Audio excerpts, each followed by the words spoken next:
कैसे हैं आप सभी। हमारा जो टॉपिक चल रहा था जनजातियाँ, जनजातियों में आज हम पढ़ेंगे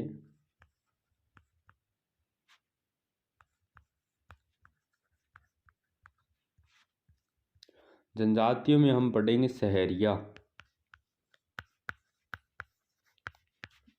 सहरिया जनजाति। और आज की एक क्लास में एक और पढ़ेंगे हम कथोड़ी जनजाति।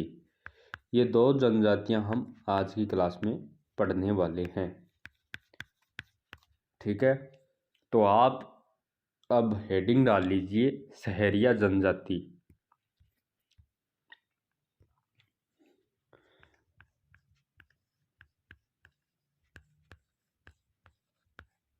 सहरिया जनजाति। हेडिंग क्या है? सहरिया जनजाति। एक तो ये आदिम जनजाति थी, ठीक है। ये जो सहरिया जनजाति है वो आदिम जनजाति है। अब बात करें इनकी ये जो सहरिया शब्द है, ये एक फारसी शब्द माना जाता है। इसका अर्थ जंगल होता है, ठीक है। अब हम बात करें सर्वाधिक ये कहाँ है, जो सहरिया है वो सर्वाधिक किस जिले में है?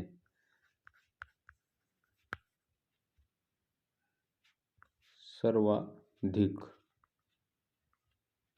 कहाँ है? बारां में।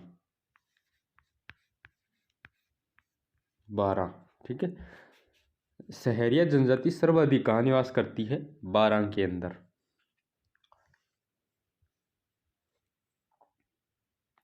अब जो ये फारसी भाषा का शब्द है सहरिया, लेकिन टोड के अनुसार, टोड ने क्या कहा? टोड ने इन्हें बताया है कि ये एक भीलों की शाखा बताया है इसे। टोड ने क्या बताया है? टोड के अनुसार, टोड के अनुसार क्या है? ये भीलों की एक शाखा है। भीलों की एक शाखा है, ठीक है। टोड के अनुसार ये भीलों की एक शाखा है।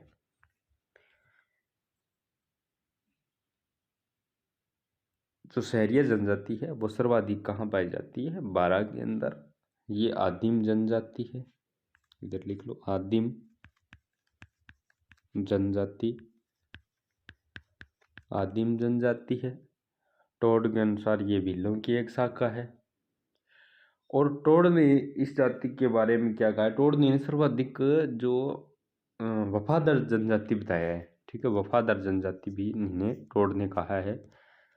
टोड ने क्या कहा है? वफादार जनजाति। किसने कहा है? टोड ने, ठीक है। लिखना चाहो तो लिख लो, लेकिन सर्वाधिक कहाँ है? ये बारां के अंदर है, ये आपको याद रखना है, ठीक है। इसमें 50 गोत्र हैं, याद रखने की जरूरत नहीं है आपको। और इनमें विधवा विवाह भी होता है। विधवा विवाह भी प्रचलन है। विधवा विवाह भी प्रचलन है।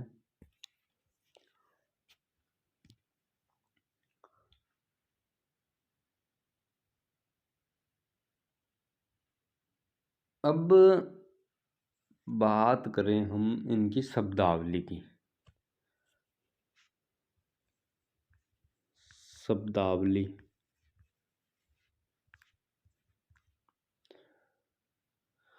शब्दावली ये टापरा कहते हैं या टापरी कहते हैं, टापरा या टापरी किसे कहते हैं? घर को, ठीक है। घर को टापरा या टापरी कहते हैं।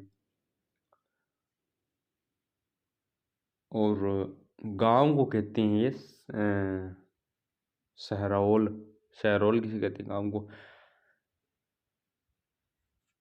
हथाई या बंगला, इनमें हथाई या बंगला किसे कहा जाता है। हथाई या बंगला, जो पेड़ के नीचे एक झोंपड़ी बनाई जाती है, पेड़ के नीचे झोंपड़ी,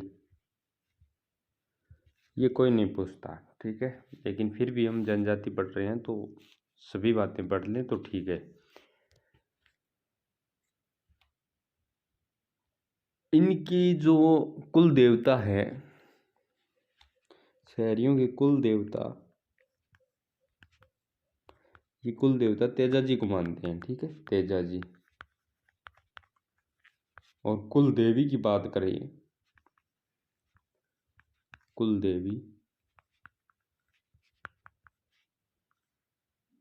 कोड़िया गांव, कोड़िया गांव। अब इम्पोर्टेंट बात है इनके बारे में, वो आप लिख लीजिए। प्रमुख मेले इनके कौन से हैं। ये जो मेला है सीताबाड़ी का मेला है, एक मिनट, ये बहुत इम्पोर्टेंट है। प्रमुख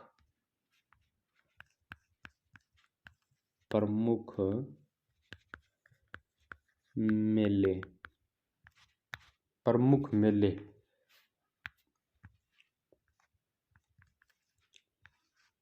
सीताबाड़ी का मेला, ये बहुत इम्पोर्टेंट है, ठीक है ना, इसे आप अच्छे से पढ़ लेना, ये बहुत इम्पोर्टेंट है। सीताबाड़ी का मेला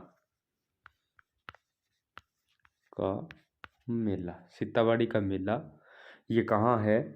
केलवाड़ा बारां के अंदर है, केलवाड़ा बारां के अंदर, ठीक है, केलवाड़ा बारां के अंदर। अब देखो इसमें इम्पोर्टेंट बात क्या है, ये सीताबाड़ी का मेला केलवाड़ा बारां के अंदर है, ये शहरियों का प्रमुख मेला है। इसे, ये जो सीताबाड़ी का मेला है, इसे शहरियों का कुंभ कहा जाता है। शहरियों का कुंभ किसे कहा जाता है, सीताबाड़ी मेले को शहरियों का कुंभ, शहरियों का कुंभ। और ये कब बढ़ता है मेला, ज्येष्ठ अमावस्या को, अमावस्या को, ठीक है। ये इम्पोर्टेंट मेला है, सीताबाड़ी का मेला इम्पोर्टेंट मेला है, ठीक है। केलवाड़ा बारां के अंदर शहरियों का कुंभ कहा जाता है इसे, शहरियों का कुंभ किस मेले को कहा जाता है, सीताबाड़ी के मेले को, ठीक है। कब बढ़ता है ये, ज्येष्ठ अमावस्या को। दूसरा इनका मेला है, दूसरा मेला वो है कपिलधरा का मेला, ये भी कहाँ, बारां के अंदर है, कपिलधरा का मेला बारां, ठीक है। ये बढ़ता है कार्तिक पूर्णिमा को,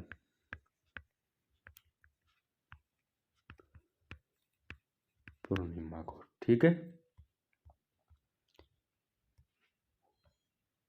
अब देखो इनमें नृत्य कौन कौन से प्रचलित है, शहरियों के अंदर जो नृत्य है वो कौन कौन से नृत्य प्रचलित है।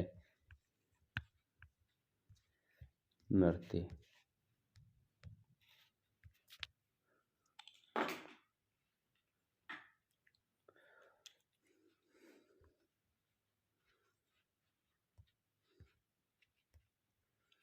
एक तो है शिकारी नृत्य है,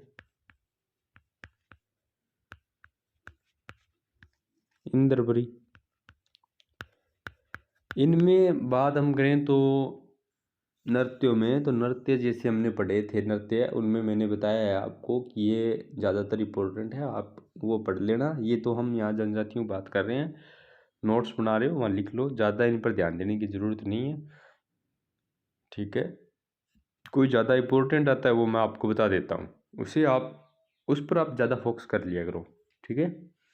तो इनमें नृत्य कौन कौन सी, शिकारी है, इंद्रपरी है, होली है, जेला, लहंगी, ये इनमें प्रचलित नृत्य है। अब वो दापा प्रथा की जो प्रक्रिया है वो इनमें भी प्रचलित है। दापा प्रथा क्या होती है आपको पता होना चाहिए। दापा प्रथा क्या होती है? वधु का मूल्य, ठीक है। ये होगी सहरिया जनजाति की बात। अब आगे हम जो पढ़ेंगे वो है कथोड़ी जनजाति। कथोड़ी जनजाति, कथोड़ी जनजाति, ठीक है। तो जनजाति में आप हेडिंग डाल लीजिए कथोड़ी जनजाति। इनके मूल स्थान की हम बात करें, मूल स्थान है इनका महाराष्ट्र। कौन सा? महाराष्ट्र। मूल स्थान कौन सा है? महाराष्ट्र। राजस्थान में निवास की बात करें हम, राजस्थान में निवास इनका सर्वाधिक निवास कहाँ है? राजस्थान के अंदर बारां और उदयपुर के अंदर है, ठीक है। बारां और उदयपुर के अंदर है, ठीक है। कथोड़ी जनजाति, इनका मूल स्थान महाराष्ट्र माना जाता है। राजस्थान में इनका निवास बारां और उदयपुर में सर्वाधिक है। ये क्या काम करते हैं? ये खेर के वृक्ष से कत्था तैयार करती हैं, ठीक है। ये जो कथोड़ी जनजाति है वो क्या काम करती है? खेर के वृक्ष से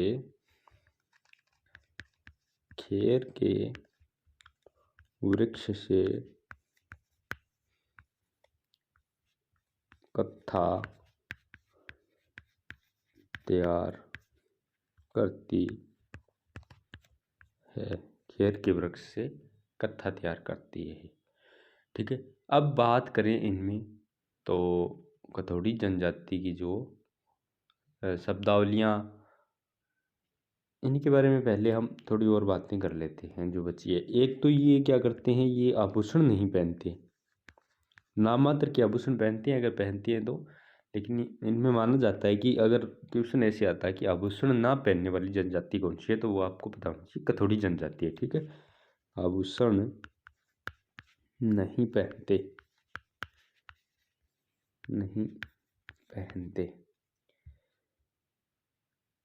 इसमें एक जैसे हमारे प्रचलित एक प्रक्रिया है जिसे बोलते हैं भद्र होना, यानी मृत्यु केस में पीछे जो भद्र होते हैं वो इनमें क्या होता है 5वें दिन होते हैं, ठीक है। निधन के 5वें दिन भद्र होते हैं,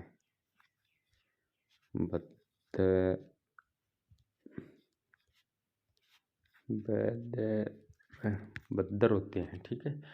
5वें दिन भद्र होते हैं।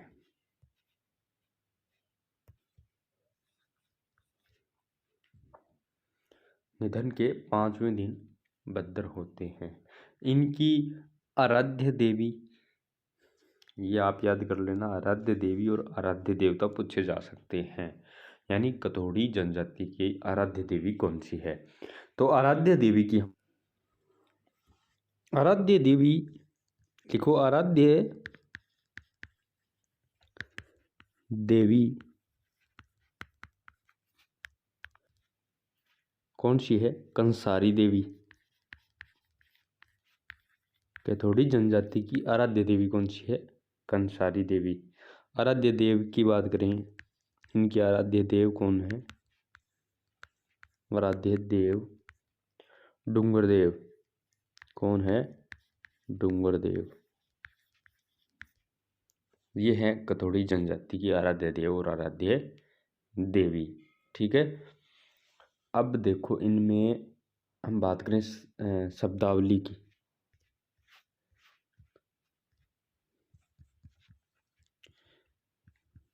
शब्दावली, इनकी शब्दावली क्या है? एक तो लिखो आप खोलरा। खोलरा किसे कहते हैं? ये झोंपड़ी को, झोंपड़ी को क्या कहते हैं? खोलरा कहते हैं, ठीक है। और ये फड़का कहते हैं, जो साड़ी होती है ना, साड़ी होती है, उसे ये फड़का कहते हैं। ठीक है, फड़का, फड़का किसे कहते हैं? साड़ी को। ठीक है,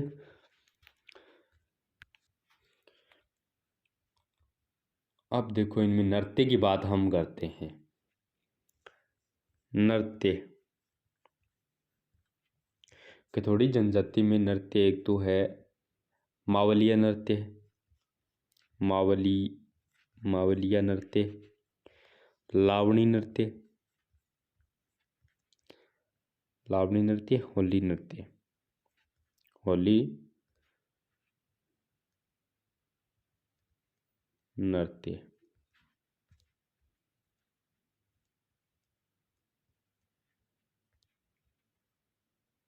होली नृत्य, ठीक है। ये बात होगी कथोड़ी जनजाति की। इनमें एक प्रथा प्रचलित और है, आप वो भी लिख लीजिए। इनमें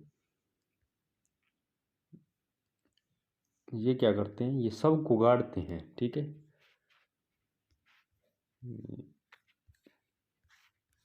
यही लिख लेते हैं, ये सब को गाड़ते हैं।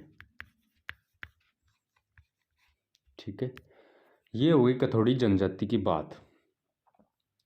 कथोड़ी जनजाति और सहरिया जनजाति आज हमने पढ़ ली। बाकी जो बची हुई हमारी एक दो जनजाति बची है, कंजर है, डामोर जनजाति बची है, ये दो हम अगली क्लास में पढ़ेंगे। ठीक है।